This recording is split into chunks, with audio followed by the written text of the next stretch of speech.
Yo, lanjutnya. Ma yuqallu. Ma adapun ini itu menjelaskan doa. Ma adapun ini itu menjelaskan doa. Ma adapun ini itu menjelaskan doa. Yuqallu yang diucapkan ba'da sholati di dalam setelah melaksanakan sholat. Ma adapun ini itu menjelaskan doa. Yuqallu yang diucapkan ba'da sholati di dalam setelah melaksanakan sholat. Jadi bab berikutnya adalah doa yang dibaca setelah melaksanakan sholat. Apa? Idza faraga tatkala selesai. Siapa al-musalli, orang yang sholat.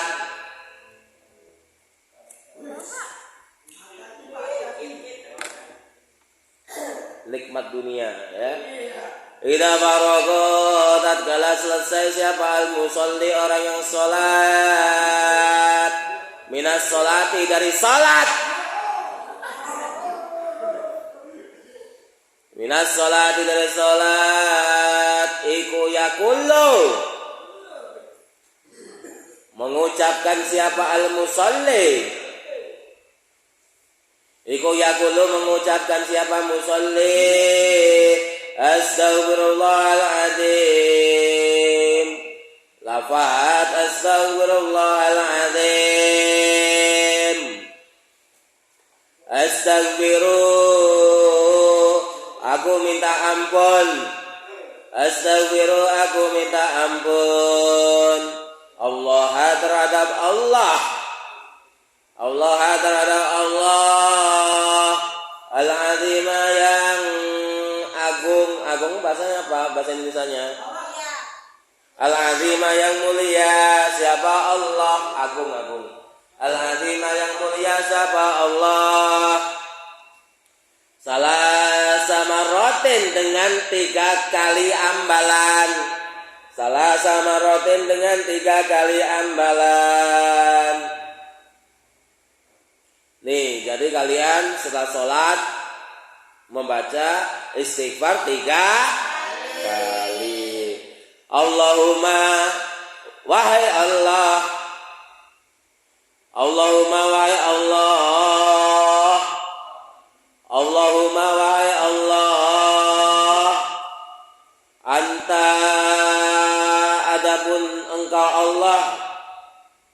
Anta, adapun engkau Allah. Iku assalamu, dat keselamatan. Iku assalamu, dat keselamatan. Anta, adapun Allah. Iku assalamu, dat keselamatan. Wa minka, dan itu. Wa minka, dan itu dari engkau Allah. Assalamu, adapun keselamatan.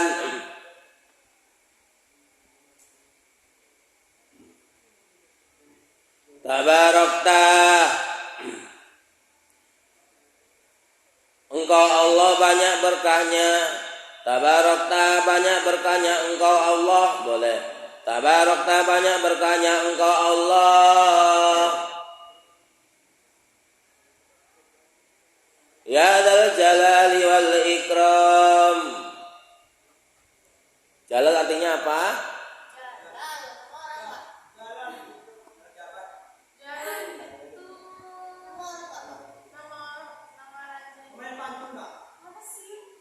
Ya dzal jalali, zat yang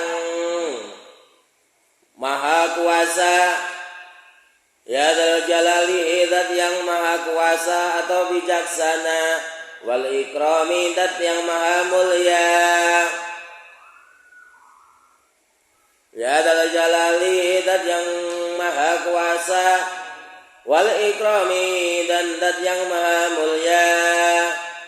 Lalu setelah istighfar 3 kali kalian membaca Allahumma antas salam wa minkas salam tabarakta ya dzal jalali wal ikram. Kalian baca ini enggak biasanya? Ini dibaca. Lalu yang dikir Allahumma wahai Allah, Allahumma wahai Allah, la mani'a tidak ada perkara yang menyegah itu maujud. La mani'a tidak ada perkara yang menyegah itu maujud. La mani'a tidak ada perkara yang menyegah itu maujud. Lima terhadap perkara a'taita yang memberikan siapa Allah terhadap engkau terhadap perkara tersebut. A'taita yang mana Allah telah memberikan terhadap engkau terhadap perkara tersebut. A'taita yang mana Allah memberikan terhadap engkau terhadap perkara tersebut. Wala mu'ti dan juga tidak ada yang bisa memberikan. Wala mu'ti dan juga tidak ada yang bisa memberikan. Lima terhadap perkara manakta yang menyegah siapa Allah terhadap perkara tersebut. Manakta yang mana Allah menyegah terhadap perkara tersebut. Wala yang bau dan tidak ada yang bisa memanfaati. Wala yang bau dan juga tidak ada yang bisa memberikan manfaat. Itu juga boleh. Wala yang bau dan juga tidak ada yang bisa memberikan manfaat.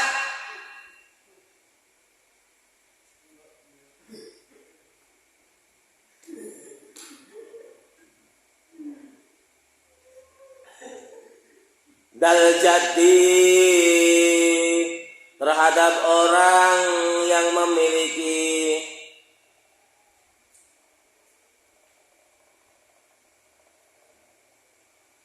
dal jadi terhadap seorang yang memiliki kekayaan mingka dari engkau. Siapa al-jadu? Kekayaan. Dal jadi orang yang memiliki kekayaan mingka dari engkau. Siapa al-jadu?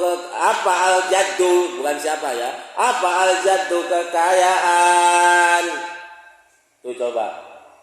Kalian juga diteruskan membaca Allahumma la mani'a lima a'taita wa la mu'tiya lima mana'ta wa la yang dal jaddi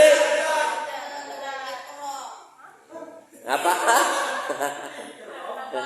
Ikromi sopo ya. Ini bagus juga artinya. Allahumma wahai Allah la mani'a lima a'taita. Tidak ada di antara makhluk Allah yang bisa melarang, yang bisa menghalangi perkara jika Allah menghendaki. Coba, Allah menghendaki engkau masuk neraka, tidak ada yang bisa menghendaki. Walaupun engkau bejat di dunia ini, walaupun engkau telah membunuh 1.000 orang, jika Allah menghendaki engkau bertobat dan masuk surga, maka juga bisa. Begitu juga tatkala engkau ngantuan, ya, belajar ngantuan, Allah menjadikan engkau tidak menjadi pengantuk, bisa. Ya. Minum aja pil koplo, ya.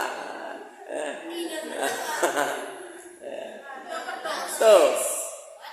Jadi jika Allah berkehendak kun fayakun, tidak ada yang bisa menghalangi. Wala mu'tiya lima mana'ta.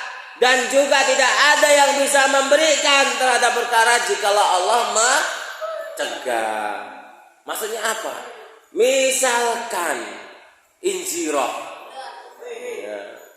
Misalkan inziroh di sini berharap ditembak oleh Nasution. Berharap luar biasa. hatinya ya Allah, hati berdebar-debar tak kala bertemu, tak kala jauh pikiran membayangkan dan teringat kepadanya. Wah, misalkan ya, walaupun injiroh demikian begitu berharapnya dengan Nasution, akan tetapi Allah mencegah akan kejadian hal tersebut, maka injiroh tidak akan bisa menyampaikan hasratnya untuk memiliki Nasution. Ya, itu yang disebut dengan wala mu'tiya lima mana'ta. Yang terakhir, wala yang faudal jaddi mingkal jaddu, dan tidak ada yang bisa memberi kemanfaatan terhadap orang yang kaya di antara kalian terhadap kekayaan kalian. Jadi gini, sejogjanya orang kaya itu lebih senang dibanding orang miskin, ya enggak? Ya enggak? Orang pandai lebih bahagia dibanding orang goblok. Orang ganteng lebih senang dibanding orang orang cantik rupanya lebih senang dibanding orang buruk rupa. Cuma ternyata walaupun dia ganteng, walaupun dia kaya, walaupun dia mobilnya banyak, istrinya banyak, cuma ternyata kebahagiaan tidak bisa dibeli dengan kekayaan. Kebahagiaan tidak bisa dibeli dengan banyaknya istri. Ya. Kebahagiaan tidak bisa dibeli dengan banyaknya mobil dan istri aja Indro ini. Ya.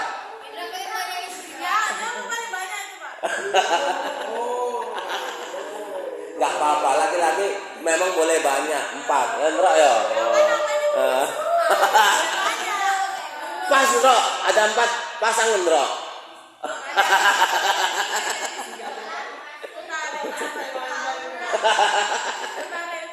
Oke, kembali lagi. Sejogjanya orang-orang yang lebih itu seharusnya bahagia. Cuma ini ada kata-kata wala yang fa'udal jati minkal jati. Walaupun kaya, kalau Allah tidak memberikan kebahagiaan maka tidak jadi bahagia.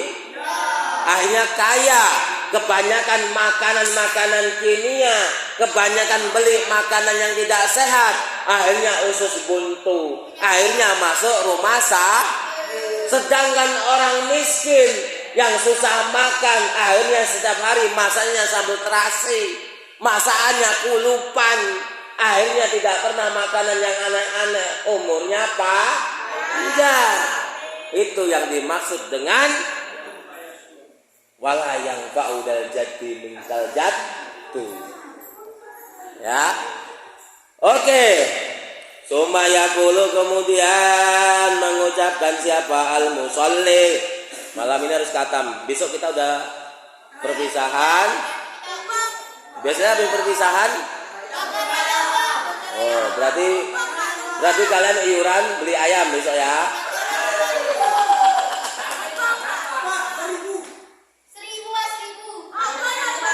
Ayam 1.000 dapat apa? Dapat Kentucky, suwe-suwe nanti. Ya.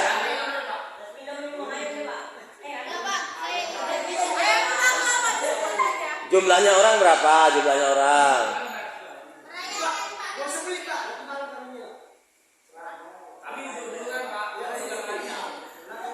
Ayam siapa yang mau ditangkap?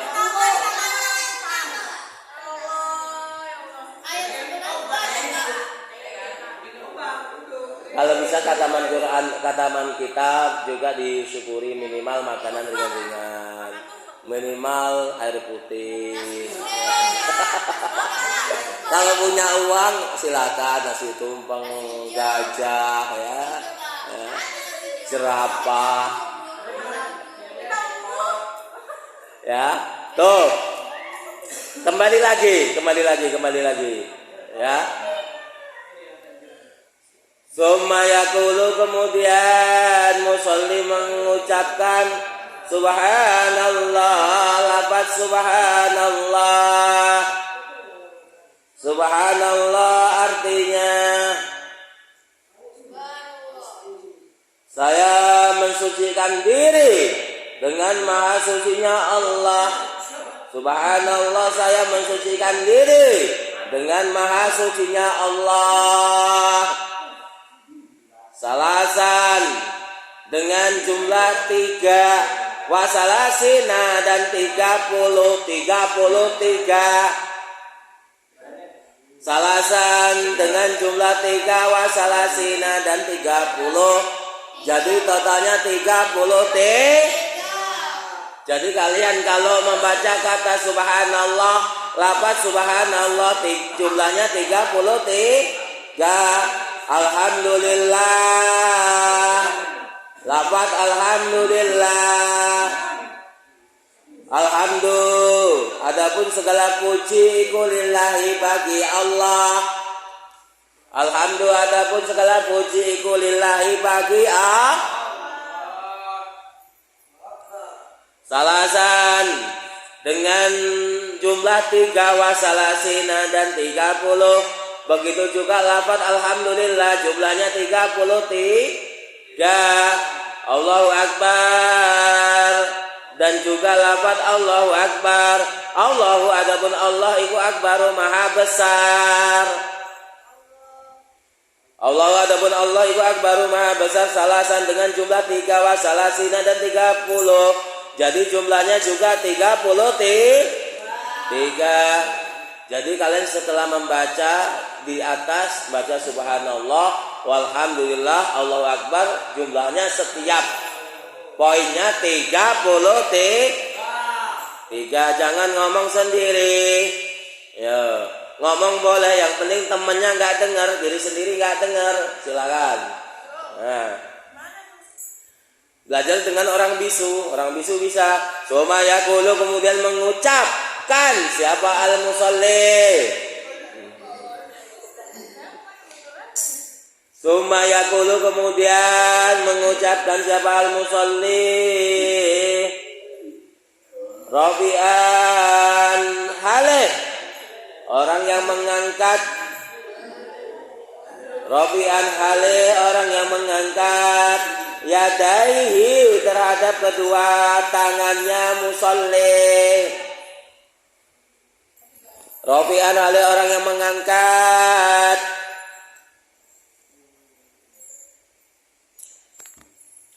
Rafi'an halih, orang yang mengangkat yadaihi, terhadap kedua tangannya musalli. Allahumma sholli ala sayyidina Muhammad wa ala ali sayyidina Muhammad. Lafaz Allahumma sholli ala sayyidina Muhammad wa ala ali sayyidina Muhammad ila akhirih. Allahumma, wahai Allah, sholli, mudah-mudahan engkau memberikan rahmat takdim. Sholli, mudah-mudahan engkau memberikan rahmat takdim ala sayyidina, terhadap baginda kita Muhammadin, yaitu Nabi Muhammad. Wa ala ali sayyidina Muhammad, wa ala ali, dan begitu juga terhadap keluarga. Wa ala ali sayyidina Muhammad, dan begitu juga terhadap keluarga baginda kita. Wa ala ali sayyidina, dan begitu juga terhadap keluarga baginda kita Muhammadin, yaitu Nabi Muhammad. Allahumma, wahai Allah, ini sesungguhnya saya iku as'aluka, memohon terhadap engkau. Allahumma, wahai Allah, ini sesungguhnya saya iku as'aluka, memohon terhadap engkau Allah. Allahumma, wahai Allah, ini sesungguhnya saya iku as'aluka, memohon terhadap engkau Allah. Al-afwa, terhadap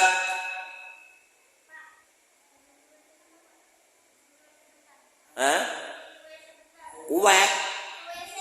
Oh ya, 1 menit ya.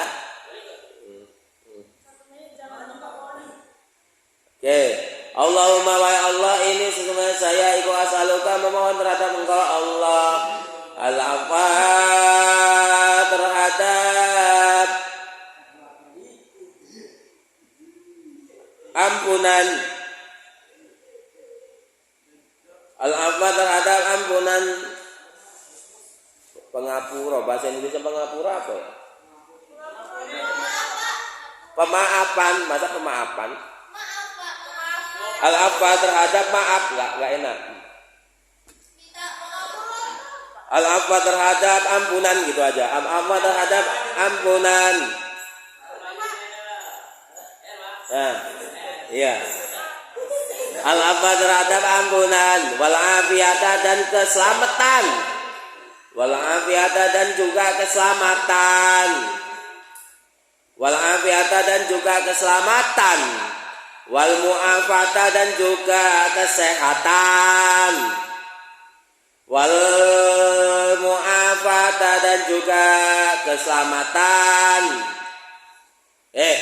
Wal mu'afata dan juga kesehatan. Ada imata yang langgeng, apa bahasa langgeng? Ada imata yang abadi.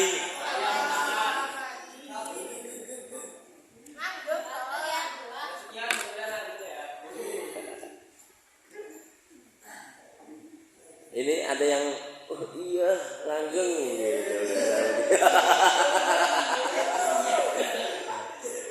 ada imata, amin. Ada imata yang abadi fidini di dalam agama, wadunya dan dunia, wal akhirati dan juga akhirah.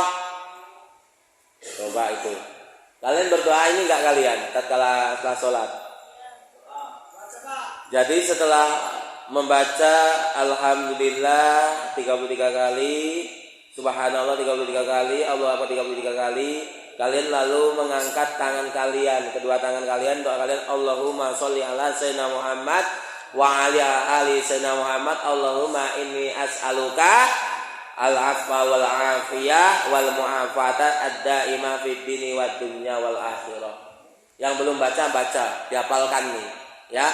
Artinya bagus, wahai Allah, sesungguhnya saya meminta terhadap Engkau terhadap pintu maaf, terhadap keselamatan, terhadap kesehatan selamanya, baik di dalam agama, di dunia maupun di akhirat.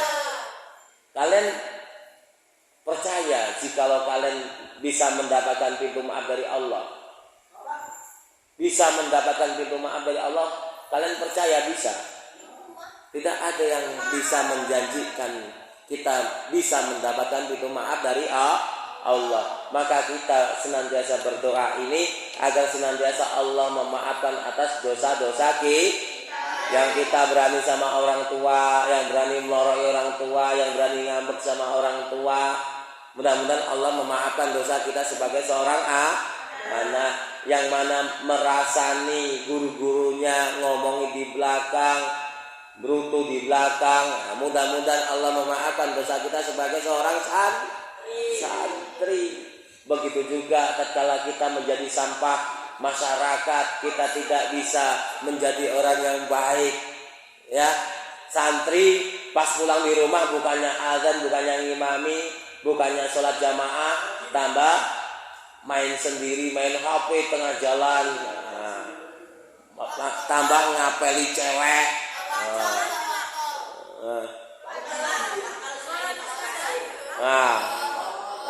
Nah, ada kayak gitu, bro. Ya, makanya kita minta ampun terhadap Allah dan mudah-mudahan juga kita diberikan keselamatan. Bisa jadi kalian tidak diberi keselamatan, keluar dari gerbang ada motor lewat, hilang kepala. Ya. Maka dari itu juga kita setiap doa setelah sholat minta keselamatan terhadap Allah. Terus minta kesehatan, senantiasa sekarang sehat sampai tua juga sehat. Jangan sampai nanti tua kena kencing manis, kena gula, kena diabetes, kena asam urat, rabun mata, dan lain sebagainya. Mau kalian? Ya, makanya doa. Ya, kalau udah diabetes tuh nikmatnya surgawi dunia udah hilang. Ya, makanya jangan diabetes. Ya, oke. Itu kita minta selamanya abadi, baik di dalam agama dunia maupun akhirat. Yuk tinggal dikit lagi. Allahumma wahai Allah, ini sesungguhnya saya iku a'udzu minta perlindungan siapa saya bika terhadap engkau Allah. Iku a'udzu minta perlindungan saya bika terhadap engkau Allah min adzabil qabri dari siksanya kubur.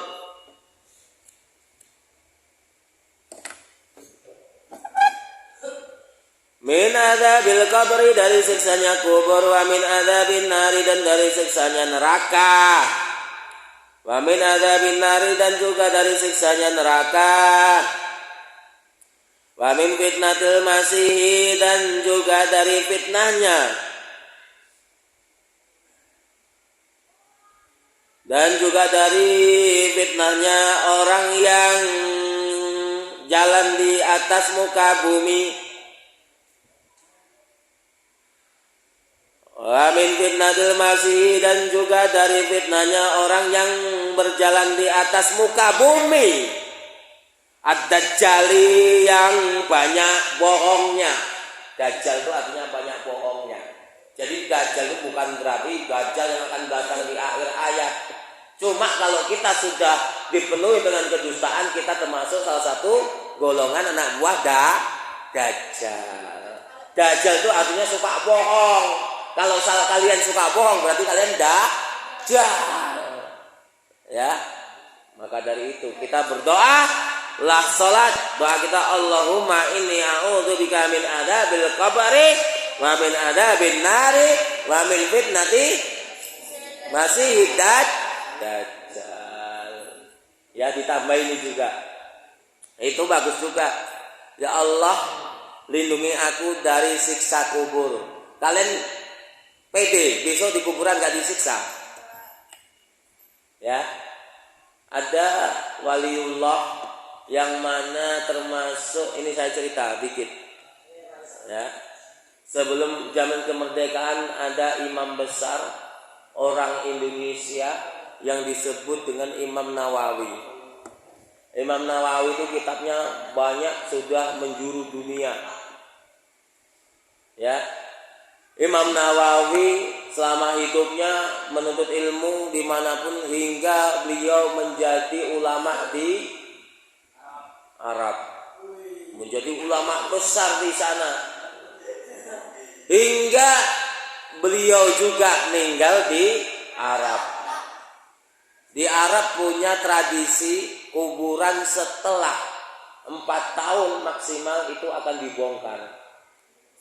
Kalau Indonesia kan selamanya, karena tanah masih lebar. Beda dengan Arab Saudi. Coba Mekah Al-Mukarramah, orang haji setiap harinya banyak orang yang meninggal. Kalau sistemnya nggak dibongkar, yang lama-lama mau dipendem di mana? Mayat yang baru-baru mati itu. Maka sistemnya dibongkar semuanya, kuburan yang ada di Arab Saudi. Maka ini sudah menjadi kebijakan Raja Arab Saudi mulai zaman saat itu. Ya. Walaupun dia raja, walaupun dia pegawai biasa, orang miskin, orang kaya, tetap dibongkar. Karena normalnya setelah 4 tahun jasad yang kita utuh, kain kafan yang bagus sudah membusuk. Tinggal tulang belulang. Cuma berbeda dengan Imam Nawawi. Imam Nawawi berbeda dengan orang-orang umum. Imam Nawawi ternyata setelah dikubur 20 tahun, bayangkan. Bukan cuma 4 tahun. 20 tahun saat itu ada pembongkaran kuburan besar-besaran dan di situ tidak ada namanya saat itu. Akhirnya tatkala dibongkar, semua orang itu tinggal tulang belulang, dipindahkan semua, dibersihkan kuburannya. Dan tatkala ketemu kuburan Imam Nawawi di situ dan tidak ada namanya, si pegawai tukang bongkar kuburan ini terheran-heran karena masih melihat kain kafan yang utuh, masih putih bersih.